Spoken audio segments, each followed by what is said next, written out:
The reason I'm making a separate video for nutrition and adding it on rather than making one video is it was just getting too long, and it's as questionable as my advice is on dieting. My advice on nutrition is even more questionable. I'm sure my doctor sister would puke at everything I'm saying, and so would my father, who's a doctor. So yeah, take everything I say with a grain of salt. Do your own research, but consider what I say as something to think about.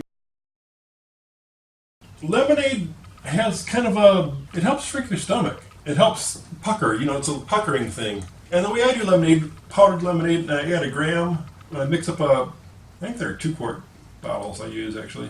I put a gram of vitamin C crystal into it, which makes it even tartar, even more puckery. Especially when I drink it first thing in the morning, and especially if I'm not going to eat till noon, which is often the case for me now, when I'm not active anyway. It really helps me not be so hungry in the morning. And if I do this, have the lemonade, it's definitely an appetite suppressant of sorts. I guess I was going to talk about supplements was the last category.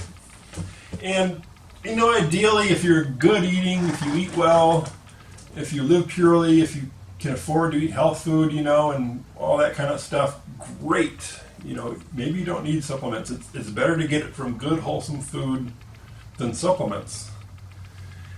If realistically, though, you're not getting your nutritional needs from your diet because you're eating crappy food like I do, frankly, then consider the supplements.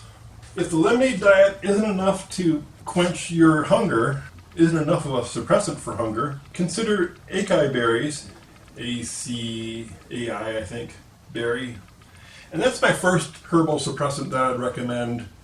It's not real strong, and it's actually good for you. It's, like most berries, they're strong antioxidants. So that's like the best one. Then there's Garcinia cambogia. And then there's also True Hoodia. Now those two are a little, read up on them before you take them and learn about them. What I found about herbal appetite suppressants is they're really not a fix. They may be a bridge for you if the lemonade isn't starting. But I think if you do the lemonade, you'll find you don't need this supplement for appetite suppression. I've used them before with some success. I'm not really using them now. I probably haven't used them for 2 years. When I was working and nothing else was working, it was something to do. But what I found was your body gets used to any kind of appetite suppression like that, and eventually gets used to it, and the effect is kind of lessened. So it's not really a cure-all. I still have a gut if I relax, and I'm fitting into jeans, though I haven't been able to button in a long time, and fitting into a lot of my clothes. I don't need to buy clothes. I'm losing my way back into my own clothes. Some other supplements you should consider is basically your vitamin, multivitamin, a good multivitamin if you need it, if your diet isn't so great. There's another trio of vitamins, or supplements I should say, but they help you be more active. They're going to help you move more.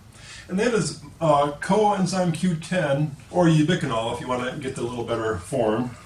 Green tea supplements, you can read the pros and cons on that. There's a little bit of caffeine, don't overdo it. And then the last one is called resveratrol, which is what's in wine, red wine and grapes and some other things. This trio will help you resist aging to a degree. I still got some muscle. I used to have a lot bigger muscle biceps than that, but that's another thing I'm going to do. I'm going to start trying to, now that it's summer, I'm going to be moving more. Spring and fall are kind of trouble spots for me because I'm limited in what I can do. I'm a skier all winter. I'm a canoeist all summer. Spring and fall, I try to get on my bike as much as I can, but when it's raining, there's only so much you can do. Well, I hope this helps somebody. I'd really like to hear your comments. And I'm going to keep on keeping on. A full 16 to 18 pounds lighter than I was when I started. And I've given myself a range of weight, my target weight. I'm tired of being 238, which sounds crazy. I haven't lost that much. But, I'm down to 220, or 222 this morning. So that's a lot of weight for me. I don't lose weight easily normally, but this has worked for me. And I hope if you try a combination like this, it might work for you. Another benefit I noticed the other day of losing that weight is it's easier to be active when the weight's off. Just the other day I was outside running after my cat, sprinting after my cat, full tilt sprint after my cat. And I never run, something I don't do. I don't run.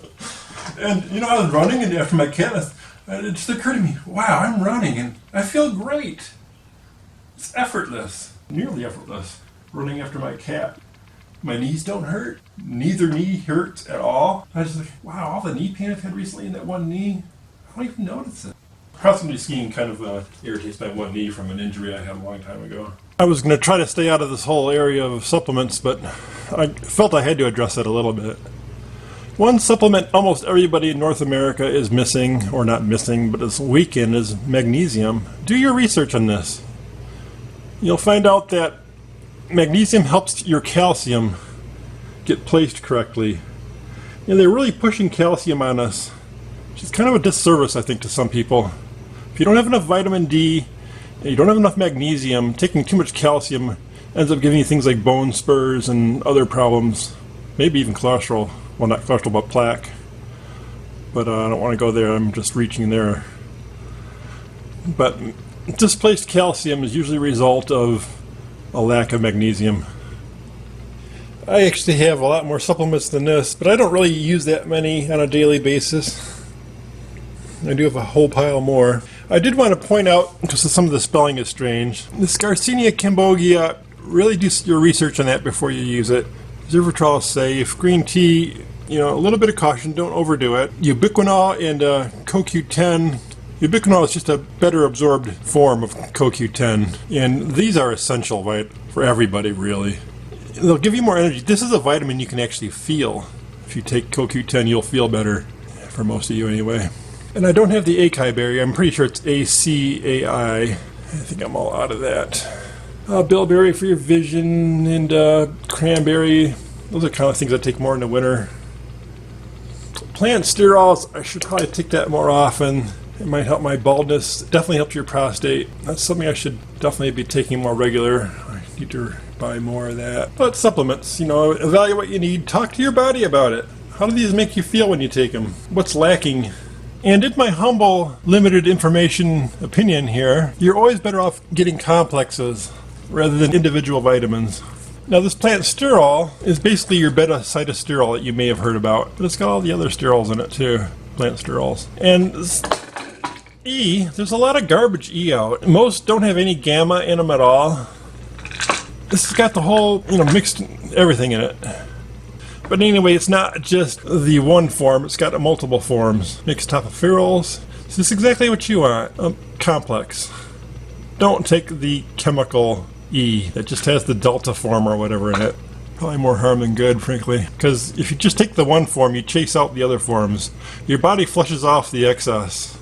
And if you just take the one form, the chemical one form, that's what you end up with, because it flushes out the excess. Along with the excess, it's flushing out the gamma that might be in your body, and these tocopherols and the tocotrienols all get flushed out because you got an excess of that crappy chemical vitamin E you're eating, that D-alpha, whatever it is. So take a complex. Complexes are always better, in my humble opinion. If you have high blood pressure or tending towards high blood pressure, consider taking these, L-argentine and celery seed, and of course magnesium. How do you know? And how do you know about other herbs? Some herbs will actually raise your blood pressure. Licorice root, ginger will raise your blood pressure. How do you know if it's affecting you that way? Do your body a great favor. Buy yourself a blood pressure checker. You can get a good one for about $25. One that you don't have to pump up yourself or anything. You just push the button and go. Simple. Why? Because if you have this, and even if you're not going to do it every day for a month or two. And then from then on, maybe every week or so. Why would I do it every day for a month or so? So I can see how my diet is affecting my blood pressure. How do I know if eating a meal full of ginger is going to raise my blood pressure? Well, if I have this, I know. That and anything else I eat. Can really get a good grip of what's triggering your blood pressure by spending just $25 on yourself. Do your body a favor. I love the smell of this bush. Another thought, a little unpleasant, is about fiber and elimination. And it's kind of nice to be living at home or place where I can use the bathroom anytime I want to. That wasn't the case, when I was driving a bucket truck around, and really kind of inconvenient to, you kind of suppress and hold on to things, And it's kind of bad for your weight. You really want to try to shrink your stomach and shrink your large intestine. That's what the lemonade helps you do. And make sure you're getting enough fiber. Try to stay as regular as you can. Try to keep your bowel evacuated as much as you can.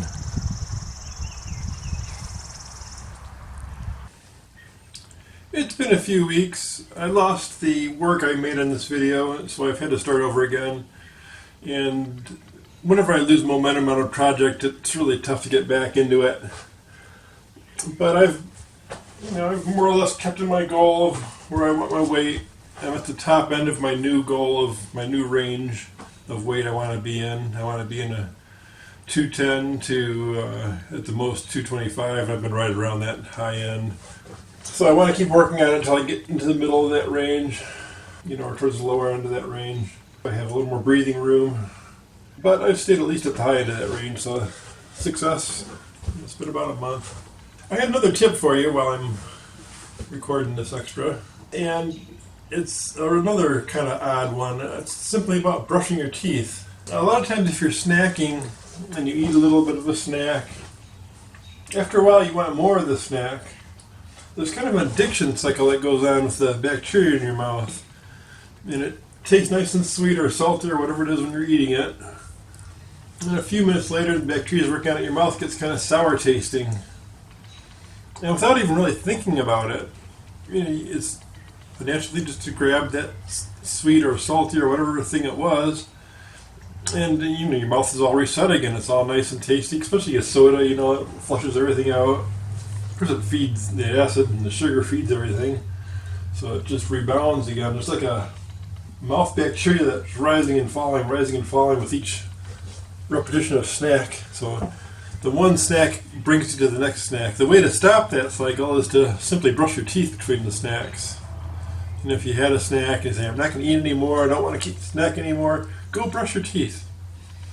If you do that, then your mouth will be clean and you won't have that sour taste that kind of encourages you to, you wouldn't do this consciously if you were thinking about it, but you're not thinking about it and you just grab something to eat. It makes it all the better. It's all the more reinforcement, when that sour taste is changed for a good taste. So you want to avoid that. Just simply brush your teeth after you've been snacking.